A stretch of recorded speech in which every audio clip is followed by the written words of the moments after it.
Title: The Unfinished Broadcast. In the quiet town of Alder Creek, nestled between dense woodlands and rolling hills, life moved at a measured pace. It was the kind of place where rumors spread like wildfires, igniting imaginations with tales of horror that lingered just on the edges of reality. None were more captivating than the legend of the old radio station on the outskirts of town. WZRD had been abruptly shut down years ago after a series of mysterious events, leaving behind a ghost of its former self. The station had been known for hosting a late-night show, Voices in the Night, which enticed listeners with spine-tingling stories and eerie soundscapes. However, one night, the final broadcast had ended abruptly, leaving behind a disturbing silence and a collection of unaired audio tapes that were mysteriously labeled, "Not for air." Curious and daring, a group of friends, Eli, Ava, Mia, and Jonah, decided to venture into the dilapidated station one stormy Friday evening. Rain sluiced down in heavy sheets, as if trying to warn them against their reckless curiosity. The old building loomed before them, its windows like dark eyes watching their approach. "Guys, this place is creepy." Jonah shivered, pulling his jacket tighter around himself. "Oh, come on, what's the worst that could happen?" Ava replied, her voice dripping with enthusiasm. They stepped through the door, the hinges protesting loudly, echoing into the musty void within. Dust particles danced in the faint beam of Eli's flashlight, illuminating the forgotten relics of a bygone era: microphones, soundboards, and stacks of yellowed papers scattered like brittle leaves. "Let's find those tapes," Mia chimed in, her excitement infectious despite the chill that crawled over her skin. They explored the station, navigating through crumbling halls and creaking floors until they found the cramped production room, filled with dusty equipment. Tucked away in a corner, they discovered a box labeled, "Unaired." Inside were dozens of tapes, all of them seemingly untouched for years. "Should we listen to one?" Eli suggested, his fingers itching to reach for a tape. Mia looked around, her brow furrowed. "I don't know, what if it's cursed or something?"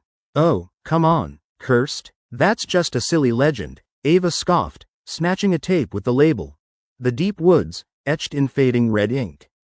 "Let's play it." Reluctantly, the others agreed. Jonah set up the old tape player, its buttons worn but functional. As the tape began to play, a strange static filled the room before shifting into a haunting melody that hung in the air like a whisper.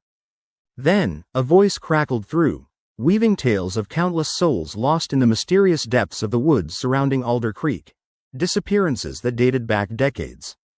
The friends were captivated at first, but as the stories grew darker, they began to feel a weight pressing down on them, a strange sense of foreboding.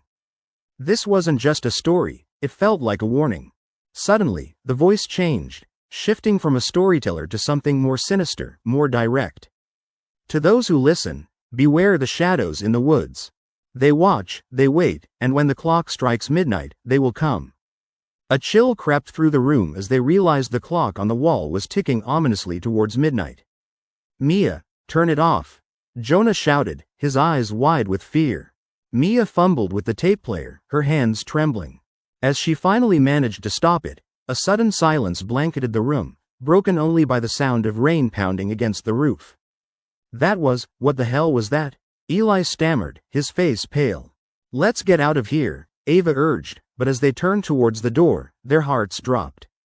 The exit was blocked by a darkness thicker than night, an unnatural shadow that twisted and pulsed with a will of its own. They were trapped. "Get away from the door," Jonah shouted, but the shadows lunged toward them, swirling like a vortex of dread. Panicked and breathless, they huddled together, their hearts racing. They realized the shadows were not just a trick of light. They were a manifestation of the stories, the souls trapped in the woods, their cries echoing through the night. With a desperate shout, Eli remembered the tape. "Play it again, maybe it can help us," he screamed. Mia scrambled to grab the tape, heart-hammering as she rewound it. She hit play, and the haunting melody filled the air once more. This time, however, something new emerged, a faint, pleading echo woven into the fabric of the story. "Listen to me, we are lost, help us."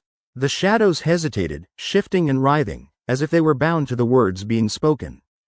The friends leaned closer, the chill receding slightly. "I can't stand this. We need to go," Jonah yelled, but as he stepped forward, something gripped his ankle, cold and unyielding. Mia pressed pause, and as if released from a spell, the shadows recoiled, retreating towards the corners of the room. "Let's run," Ava shouted, grabbing Jonah's arm and pulling him toward the now visible exit. The group sprinted past the shadows which flickered against the walls, whispering curses and cries of despair behind them. As they burst through the door, the storm raged on, but they were free. Gasping for breath, they turned to look back at the station, heartbeats echoing in their ears. The darkness seemed to shudder, pulsing ominously, before settling into stillness. The friends never spoke of that night again, yet they felt the whispers of the woods calling. The legend of WZRD and its unfinished broadcasts faded into the background, but every so often, someone would hear faint static emerging from the wilderness, an echo of the souls lost forever to the night, waiting for new listeners.